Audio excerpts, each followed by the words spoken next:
अगर 12 साल की सरकार के बाद भी यूनिवर्सिटी कैंपस में एससी एसटी के बच्चे सुरक्षित नहीं हैं, अगर डिस्क्रिमिनेशन आज भी मौजूद है, अगर छात्र आत्महत्या करने को मजबूर है, तो सवाल ये नहीं है कि नया नियम क्यों लाया गया। सवाल ये है कि 12 सालों में सिस्टम ने क्या किया। आज हम बात करेंगे UGC promotion of equity regulations 2026 की, जिसे सरकार ने सुरक्षा बताया, कुछ लोगों ने भेदभाव कहा और सुप्रीम कोर्ट ने रोक लगा दिया।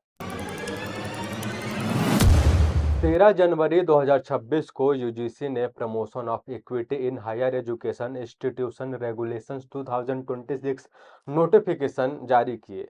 इन नियमों के तहत हर यूनिवर्सिटी में इक्विटी कम्युनिटी बननी थी। इक्वल अपॉर्चुनिटी सेंटर यानी ईओसी 24x7 हेल्पलाइन शुरू करनी थी। कैंपस में इक्विटी सेक्वर्ड और इक्विटी एम्बेसडर तैनात होने थे। किसी भी शिकायत पर 24 घंटे में एक्शन और 15 दिन में वीसी को रिपोर्ट देनी थी। अगर कोई संस्थान इन नियमों को पालन नहीं करता तो उसके कोर्सेज बंद हो सकते थे, यूजीसी ग्रांट्स रुक सकती थी। सरकार ने कहा कि ये नियम 2012 की पुरानी गाइडलाइंस को रिप्लेस करने के लिए लाए गए हैं, क्योंकि वो गाइडलाइंस कमजोर थी। रोहित वेमुला और पायल तडवी जैसे मामलों में शिकायत होने के बावजूद भी सिस्टम छात्रों को बचा नहीं पाया। यूजीसी ने डेटा दिया कि 2019-2020 में कास्ट डिस्क्रिमिनेशन की 173 शिकायतें थी और 2023-24 में 378, यानी 5 साल में 118% की बढ़ोतरी। सरकार का कहना था कि जब समस्या इतनी बड़ी है तो मजबूत नियम जरूरी है।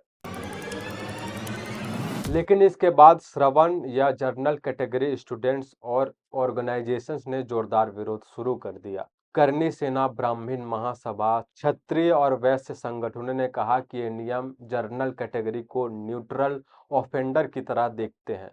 उनका आरोप था कि रेगुलेशंस में जनरल कैटेगरी रिप्रेजेंटेशन का कोई साफ जिक्र ही नहीं है। फॉल्स एलिगेशंस का डर है, प्राइवेसी प्रोटेक्शन नहीं है और इक्वालिटी सेक्वर्ड के नाम पर कैंपस सर्विलेंस थोपी जा रही है।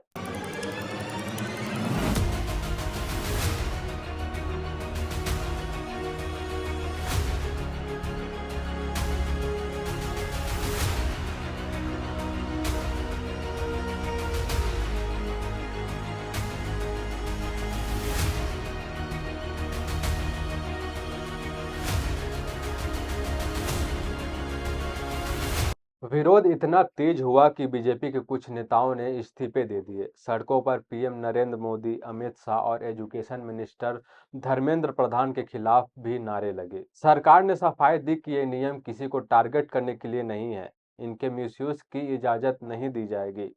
लेकिन भरोसा टूट चुका था। इसी बीच रोहित वेमुला और पायल तडवी के परिवारों की तरफ से सुप्रीम कोर्ट में पीआईएल दाखिल हुई, जिनमें कास्ट डिस्क्रिमिनेशन रोकने के लिए सख्त कदमों की मांग की गई। लेकिन 29 जनवरी 2026 को सुप्रीम कोर्ट ने 2026 रेगुलेशंस पर स्टे लगा दिया। कोर्ट ने आदेश दिया कि फिलहाल 2012 की यूजीसी गाइडलाइंस ही लागू रहेगी। यहाँ असली सवाल खड़े होते हैं, क्या कास्ट डिस्क्रिमिनेशन एक सच्चाई है? क्या यूनिवर्सिटीज में ह्यूमिलेशन और पावर इम्बैलेंस आज भी है? लेकिन क्या बिना सेफगार्ड के किसी भी सिस्टम को इतनी पावर देना सही है? फॉल्स एक्यूशन में फंसे स्टूडेंट्स की रेपुटेशन कौन लौटाएगा? प्राइवेसी कैसे प्रोटेक्ट होगी? मिसयूज का पनिशमेंट क्यों नहीं लिखी गई? और 24 घंटे में एक्शन लेने की जल्दबाजी में फेयर इंक्वायरी कैसे होगी? इन सवालों का जवाब रेगुलेशन में साफ नहीं था। ये पूरा विवाद सिर्फ एजुकेशन का नहीं, पॉलिटिक्स का भी है। एक तरफ बीजेपी रिजर्व कैटेगरीज वोटर्स को रियूज करना चाहती है, दूसरी तरफ अपर कास्ट एंगर से डर रही है। खासकर उत्तर प्रदेश जैसे राज्यों में मीडिया का डबल स्टैंडर्ड भी साफ दिखता है। दलित प्रोटेस्ट हो तो लॉ एंड ऑर्डर का मुद्दा, सवन प्रोटेस्ट हो तो कोंकण और डिबेट।